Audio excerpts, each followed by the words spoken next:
Čaute kamoši, vítam vás v našej Good Vibe CrossFit TV. Rozhodol som sa, že takouto formou vám budem posúvať nejaké info, ktoré sú také, že často kladené otázky u nás v gyme, alebo ktoré sa zaujímajú nejaké špecifické publikum našich klientov, prípadne nejaké veci alebo nejaké novinky, ktoré by sme vám chceli zdeliť. Ja vždycky dám do popisu tohto príspevku, čoho sa to týka, aby si vedel, či sa ti to oplatí, alebo či to chceš počúvať už vopred, alebo nechceš. Lebo určite od nikoho nebudem vyžadovať, aby zbytočne sa pozeral na môj fejsík viac, ako je to nevyhnutné. Máte ho dosť na tréningoch. Dnes by som vám chcel povedať niečo malo o programingu. Nie je možno až tak dôležitá téma, ako to každý vidí a vníma, lebo možno dôležitejšie je to, ako človek robí veci a nie to, aké veci robí. Ale samozrejme má to nejakú svoju váhu. Takže chcel by som vám povedať, že my máme tréningový programming, ktorý vypracúvame mňa na základe svojich skúseností, na základe toho, čo som si naštudoval a ako som sa vzdelal.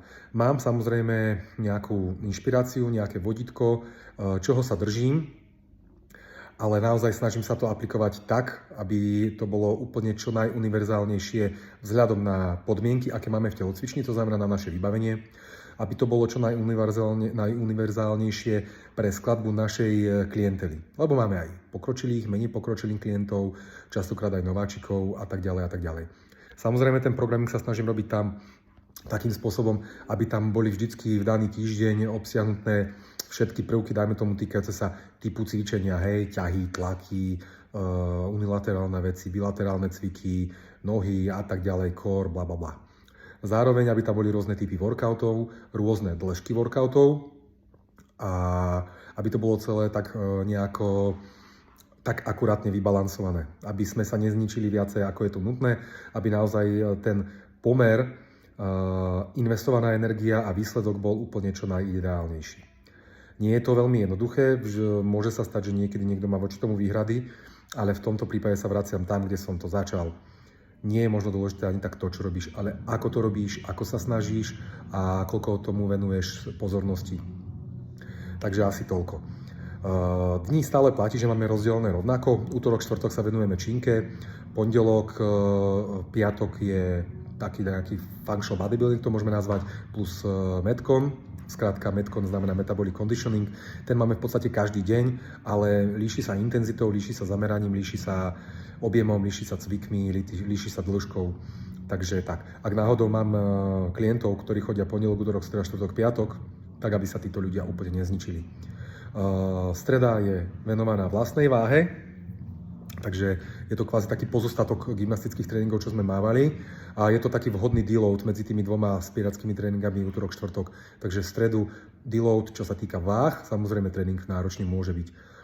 Piatok tímovečka, prípadne single workout verzia a sobota, nedeľa bývajú také pestré. Nedeľa býva častokrát venovaná nejakým dlhším workoutom alebo nejakým MMO.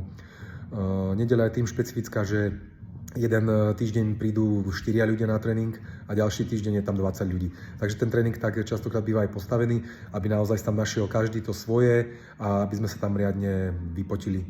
Ale zároveň, aby sme sa úplne nezdemolovali pred začiatkom nového týždňa.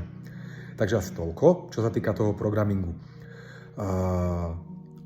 My okrem štandardného tréningového programingu, ste si možno všimli, máme ešte aj programing pre atletov. Nie je našim cieľom ani našou základnou úlohou venovať sa atletom. Na to slúžia iné inštitúcie, ale keďže tu nejakých máme, vrátane možno mňa, takže je mi to z časti srdcu blízke, tak máme ešte aj nejaký kvázi extra programming. Aktuálne je to tak, že všetci atléti cvičíme to, čo je v tréningoch, takže budete tam vidieť niekedy naše výsledky, budete nás inšpirovať vy svojimi výsledkami, prípadne my vás, uvidíme. A máme niečo navyše. Samozrejme, ak by niekto mal tú chuť a potrebu a zvážil by, že je to pre neho ideálne, niečo navyše si ešte pridáte, chcel by sa tým inšpirovať, môžete ma kľudne osloviť. My sa nejakým symbolickým spôsobom na to skladáme, lebo ten programming odniekiaľ pochádza, lebo som rád, že sa niekde inšpirujem. Ale čo by som chcel zdôrazniť? Ten objem tréningu pre klasického klienta, ktorý nemá súťažné ambície, čo by podľa mňa naozaj mal niekto zvážiť, či ich vôbec chce mať. Lebo v tom súťažení určite netkvie nejaké šťastie, ani nejaké lepšie zdravie, ani nič iné. tak nech to teda dobre zváži, a ak by predsa len sa rozhodol, že by chcel pre seba robiť niečo navyše, tak máme tu ten extra programming. Prípadne máme druhú možnosť. V poslednej dobe sa nám stáva, že aj dlhodobejší klienti nás oslovia s tým, že chceli by technicky zapracovať na niečom, v čom vidia svoje slabiny, prípadne na niečom, čo ich baví a chceli by to zlepšiť. To znamená, že v tom prípade sme vám tu ako tréneri k dispozícii, vieme sa dohodnúť na nejakom danom počte, môžeme to nazvať, že osobných tréningov, a to už si dohodneš s tým, ktorým trénerom, ktorého budeš preferovať. Ak ti je jedno, koho by si vybral, alebo kto ťa bude trénovať s trénerom, môžeš to kľudne poriešiť so mnou alebo s recepčným. Ak chceš konkrétneho trénera, alebo máš s ním dobrý vzťah, páči sa ti, ako vysvetľuje, tak kľudne ho môžeš osloviť napriamo.